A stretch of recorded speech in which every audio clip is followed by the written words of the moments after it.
It's Air Force Day today, and at the Hindon Air Force Base near Delhi, a series of air displays is currently on. It's also a solemn event for the Indian Air Force. Just day before yesterday, 7 personnel, including a wing commander and squadron leader, were killed when their Mi-17 V5 chopper crashed in Arunachal Pradesh.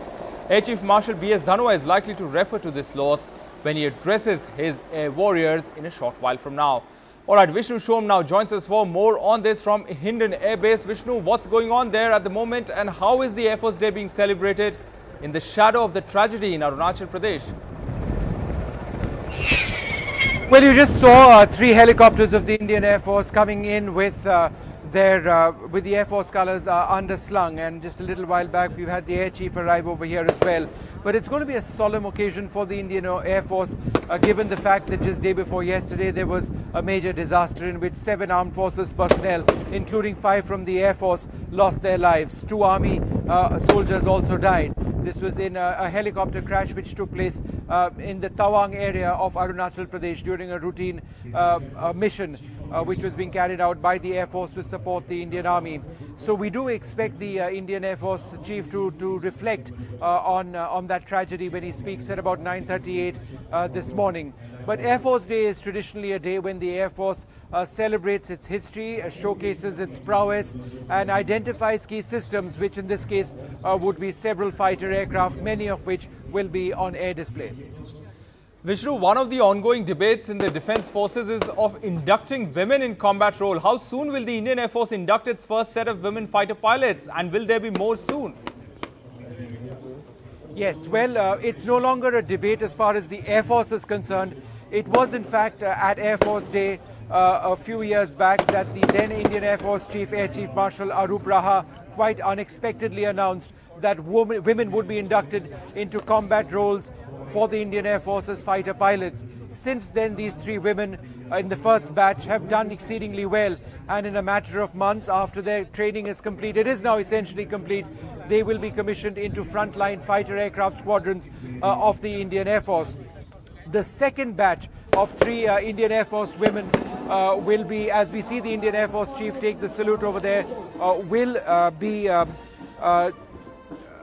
training to become fighter pilots in just a couple of months from now. And once their training happens, then they will successfully be able to join the fighter ranks of the Indian Air Force fighter squadrons. The images that you see are of the Indian Air Force Chief, Air Chief Marshal BS Dhanoa, taking the salute as he inspects this Guard of Honor which has been given to him at the Air Force base here at Hindon.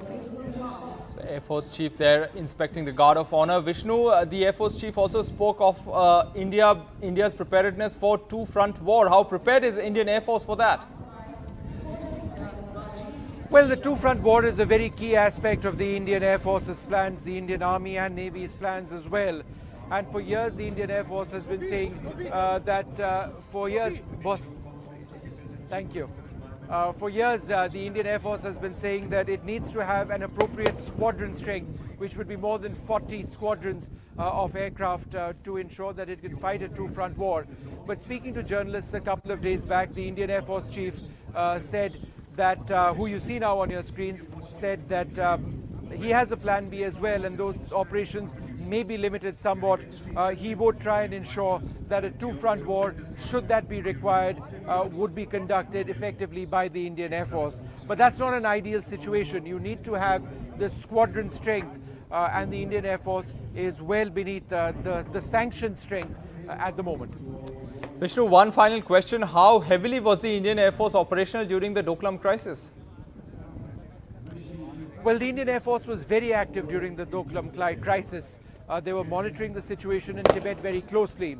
The Chinese had a couple of air bases over there which were full of combat aircraft. However, no Chinese combat aircraft, and no Indian Air Force fighter aircraft came within 20 kilometers of the line of actual control. And that is what the norm is, that normally fighter aircraft from either side will not come within 20 kilometers of the line of actual control to ensure that there is no confusion, there is no air intercept that can potentially take place. So the Air Force did try its best to keep the tensions low, and that's what the Air Chief mentioned to us a few days back. At the same time, they were, of course, ready for any eventuality.